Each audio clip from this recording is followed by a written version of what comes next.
Good day. I'd like to start off by thanking everyone who has come to this channel and given their support.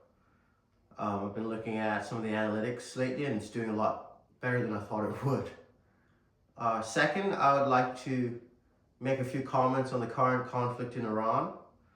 I hope those of you who are watching are now realizing that you really are not as powerful as you may think in society, and the nature of American hegemony or the world or global hegemony is predicated on a top tier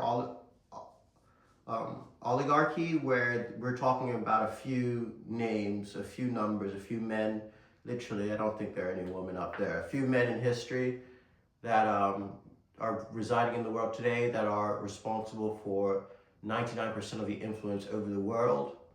And no matter how much social mobility you have in your current trajectory with your job or vocation, you will never be able to ascend to the heights of real power without putting an iron fist to the propagation of yourself first. And the only way you can do that is through the ultimate refinement of the self.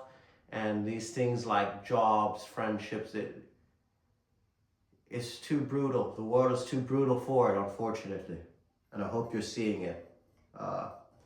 These notions of the Pax Americana and the Third Rome, as mentioned in Alexander Gustav's book in Russia, are pointing at the fact that the world in 50 years may be either an American empire or a Russian empire where all these other countries are competing for resources and dependent on these countries through things like the national debt for America or I guess even Russian proliferation or dependence on its resources for oil. And what you're seeing there is a real potential threat of nuclear warfare and a real potential threat of accelerating kind of the natural disasters climate change would have in society, with water shortages, oil shortages, food shortages. It's very funny that the elites in society campaign so hard for climate change and then now have begun to blow the world to sky hell on an endeavor for peace. Is that the actions of democracy and peace? You tell me. Anyway, I'd like to get into the lesson. And it's very pertinent to the sentiment just being extolled,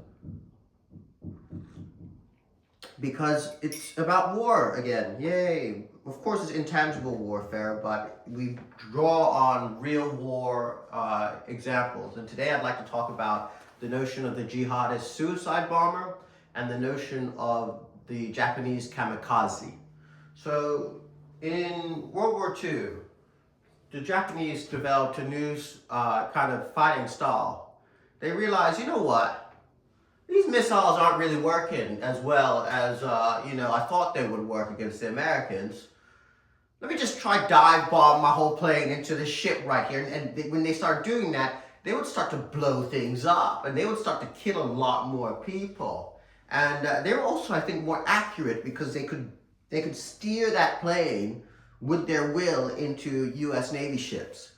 And the Americans had never seen something like this. I mean, it was ridiculous. And the sentiment was also continued in warfare as you see in Iwo Jima, in these islands where Japanese soldiers would literally blow themselves up. Oh, I'm surrendering, and then just blow up and kill multiple soldiers, multiple people, because they used not just the good faith of Americans, but they thought so unconventionally and so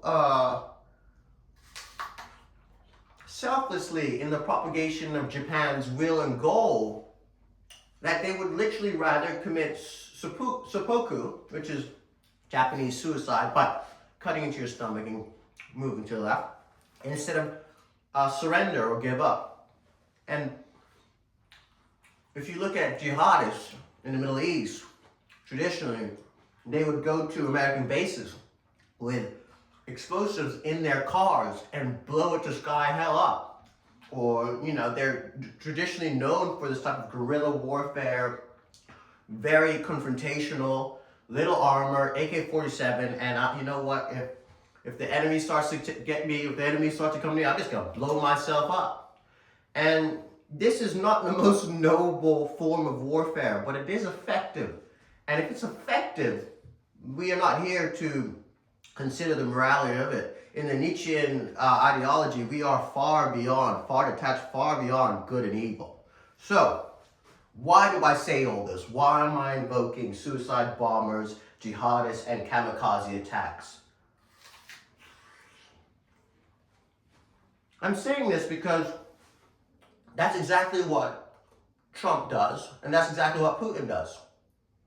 Putin is willing to sacrifice as many Russian men as possible to achieve his goal. Trump is about to send American citizens into a conflict in the Middle East where they have no escape because it's a mountain fortress and they know Iranians want these people dead and they want their blood on the street.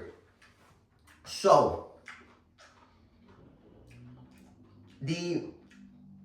one of the most effective ways of fighting for your life and your success is by employing this notion of the kamikaze.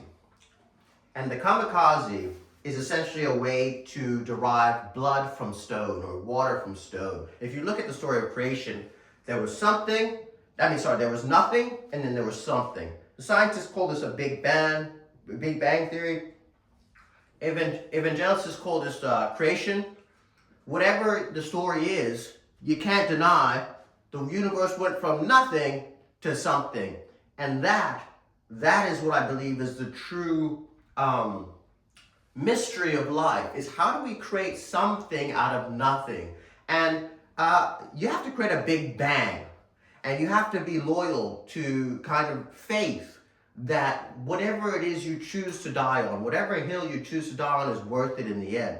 Because turns out you just may not die, you just may transcend into a different plane and now be able to continue your journey or mission for whatever endeavor or campaign you wish, just in a different plane. Who's to say that those jihadists don't go straight to heaven?